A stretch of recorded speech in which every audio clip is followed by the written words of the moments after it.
Wrath of the Lich King was the expansion that really expanded on so many classes' ability to succeed in PvP, adding valuable defensive, offensive, and mobility spells, as well as all new modes, battlegrounds, and arenas. Whether you're new to Wrath's PvP systems or a veteran, there are so many great reasons to be getting into it. Welcome all, my name is Will E. Today, I'm going to go over 5 of the biggest changes that will be coming to PvP content in Wrath Classic.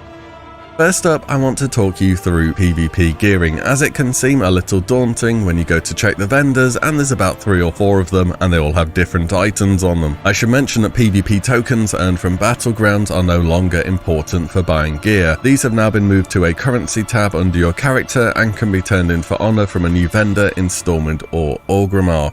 On the launch of Wrath, there will be 3 separate tiers of PvP gear to consider. The Savage Gladiator set, this will be the blue PvP set, which can be bought either from Honor, Installment, or Orgrimmar, or from Emblems of Heroism in Dalaran. You can get these emblems from Heroic Dungeons. You can also buy this set with Arena points, but I would be saving those for other things. Next up is the Hateful Gladiator set, the first epic PvP set of gear of the expansion. This is bought at Dalaran for either arena points or from Emblems of Valor, which you can get from raiding content or the Heroic Daily. There will be no rating requirements for this set. Finally is the Deadly Gladiator set. This will be the best gear for Phase 1 with associated arena rating requirements to buy items ranging from low for the off pieces to high for weapons. Also, speaking of the off pieces, those being your belt, boots, wrists, jewelry, trinket, and so on, those will be bought from Honor, Installment, or Orgrimmar, though some of them do have rating requirements too. So now we know what gear we are getting, let's look at the new locations where we can put it into action. You probably have memories of running the battle for Wintergrasp from original Wrath, and if you intend to make new ones, Classic has a slightly revamped version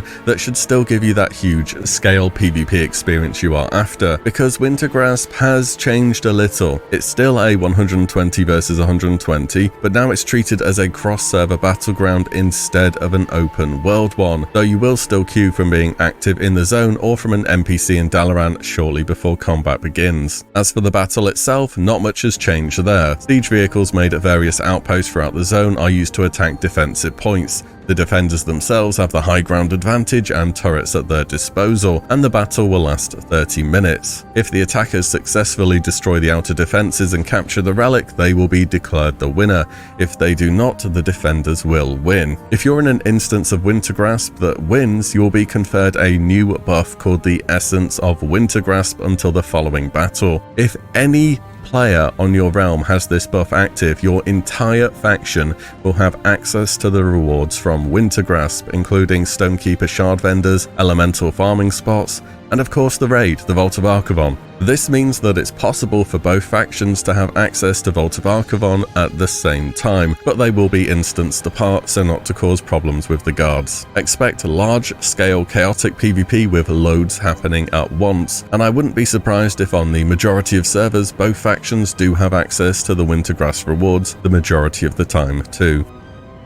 There will also be 2 new battlegrounds released throughout Wrath Classic, Strand of the Ancients and the Isle of Conquest. We'll cover Strand first as it will be available from launch. This is a 15 versus 15 battleground and takes on what will become a familiar trend in Wrath PvP with attackers versus defenders. Another theme that will be coming back a lot will be vehicle combat. Non-arena PvP has a little bit of vehicle combat all over the place. Attackers begin on the beach on foot with nearby siege vehicles. Their goal is to destroy 4 separate sets of doors which house the goal for the battleground, the Relic. The vehicles themselves are the most efficient ways of taking out the doors, though engineers can bring a variety of explosives to help out. The defenders, similar to Wintergrasp, will have gun turrets, favourable respawns, and again, the high ground to their advantage. After the attackers capture the Relic, the sides will swap and they will begin their defence. Whichever team captures the Relic fastest will be declared the winner, and if neither team captures, it'll be a draw. Each round lasts a maximum of 10 minutes, so 20 minutes total for this particular battleground. Strand of the Ancients is also part of the new meta achievement, Battlemaster. This involves completing all the various achievements inside of a few different battlegrounds. You can very much make a start on this now with the existing content, but remember to add Strand to the list when Wrath launches. Releasing later in the expansion is the second new Wrath Classic Battleground, which is much larger in scale and player capacity. The Isle of Conquest is a huge 40 versus 40 battle between Horde and Alliance, and is quite familiar to how objectives in Alterac Valley work, with plenty of side capture objectives that will allow players to gain resources and control various siege vehicles, such as siege engines, glaive throwers, and even manning the big guns on an airship. These vehicles are used to break down one of the outer gates and expose the enemy keep. If your faction defeats the enemy general, you will be declared the winning side. If not, the first side to reach 0 reinforcements remaining will lose. Expect a lot of skirmishes along the side to control vehicles, or maybe everyone will just pile the flag in the middle at the start. I may have been guilty of doing this. There's plenty more Wrath Classic content on the way, so do remember to subscribe so you don't miss out on future uploads. There are also 2 new arenas that are added in Wrath of the Lich King to expand the pool of available content. First up, the Dalaran sewers, which are even visible from inside the actual subzone sewer inside Dalaran. This close quarters arena has players starting inside 2 drain pipes opposite from one another, where you'll get catapulted out if you wait around for too long. Unlike later versions of Dalaran sewers, there are no stairs at the side of the arenas where the boxes are located, which makes classes with knockbacks particularly strong here. In fact, apart from the boxes and the 2 levels of the arena, the only other source of line of sight is the central drain that will knock players back when it activates. And if you thought Dalaran sewers was close quarters PvP, well then let me tell you about the other new arena, the Ring of Valor. This is one of the most uniquely designed arena maps in World of Warcraft due to the sheer volume of environmental hazards. There are pillars that raise to create line of sight and give casters a huge advantage if they can get up there without a melee being able to follow. Flame walls also come up, dealing damage and reducing the total play space. Oh, and also, not to miss it out, both teams start practically on top of each other.